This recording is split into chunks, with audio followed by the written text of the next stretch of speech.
The scroll should not have survived. It was thin bronze, beaten into a sheet no wider than a man's forearm and no longer than his stride, etched so finely that the symbols appeared stitched rather than carved. Bronze corrodes, it cracks. It disappears into green dust given enough centuries.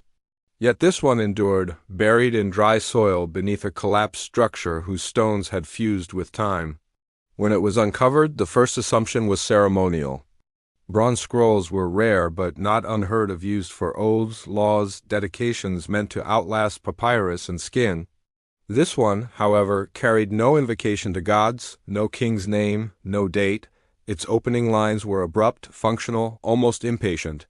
"There is a thing," it began. No metaphor followed. The language was technical, spare, written by hands accustomed to instruction rather than storytelling. The script showed corrections scratched out and re-etched as though accuracy mattered more than elegance. This was not mythic poetry, it was a record. The description that followed unsettled everyone who read it. The creature, if that word applies, was described as having too many joints. Not merely multiple limbs, but articulations where none should exist. Elbows bending backward into elbows. Segments rotating independently. Movement that did not follow any known pattern of anatomy. Its eyes were worse. They were numerous, yes, but more troubling was their placement. The scroll notes eyes along surfaces that should not perceive inside angles, beneath folds, within cavities that opened and closed as the thing moved. Some eyes were described as transient, appearing only when the creature turned in certain ways. As if sight itself relocates, the text states. The voice receives the longest entry. It did not roar or hiss. It spoke, but hearing it produced physical illness, nausea, vertigo, bleeding from the nose and ears. One passage describes men collapsing mid-sentence, unable to complete warnings because their mouths filled with blood. The sound is shaped, the scroll explains. It presses upon the body as force, not meaning. No known animal matched the description. Early historians were quick to label it allegorical, a demon, a composite monster. A cautionary tale? The kind of exaggeration cultures used to encode fear. Engineers disagreed. They noticed the measurements. After the description comes a shift in tone so abrupt it is almost jarring. The scroll abandons observation and moves directly into specification. Dimensions of stone blocks. Ratios of binding material. Instructions for layering metals to dampen vibration. Calculations of depth expressed not in symbolic numbers but in practical units tied to human labor days of digging, number of carriers required to remove spoil. This was not a warning meant to inspire dread. It was a manual. One section details the behavior of the creature under restraint. Pressure increases agitation. Darkness does not pacify it. Silence does not affect it. Only separation distance measured precisely reduces its activity. We learn this, the scroll notes, after the third loss. No explanation of the first two is provided. Another passage describes an attempt to destroy the creature. Fire failed, blades failed, crushing failed.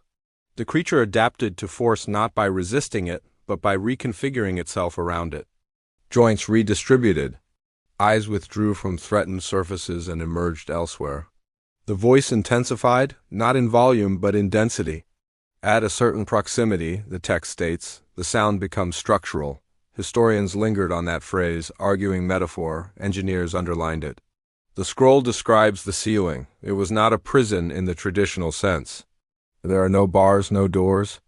Instead, it outlines a sequence of layers designed to isolate the creature from the world above.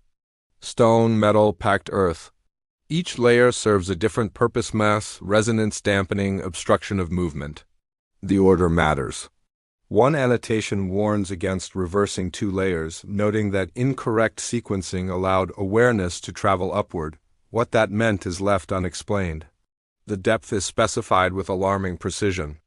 Not deep, not far below, but a measurement exact to the span of a man's outstretched arms multiplied dozens of times. The authors understood that depth was not merely distance, but attenuation. Sound weakens with space, so does influence. The final section is the most unsettling. It lists materials required for long-term stability, substances that were rare even at the time of writing. Metals alloyed in proportions that modern metallurgy would not rediscover for centuries. Organic layers meant to decay slowly, releasing compounds that interfere with vibration. This was not built to last a generation. It was built to last forever. The final lines are not poetic. There is no triumph, no prayer, no declaration of victory, only a statement of completion. We sealed it below, the scroll reads. We sealed it well. Beneath that sentence, a location had once been etched. It was scratched out. Not erased cleanly, but violently, as though the act of removing it mattered as much as hiding it. Deep gouges scar the bronze where the name or coordinates or description once existed. Historians dismiss the scroll as myth reinforced by technical flourish, a clever fabrication designed to borrow authority from engineering language. Engineers could not dismiss it so easily. They recognized the tone. It was not speculative.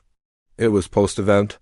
Every instruction reads like the product of trial and error, failures acknowledged indirectly, adjustments embedded in the design.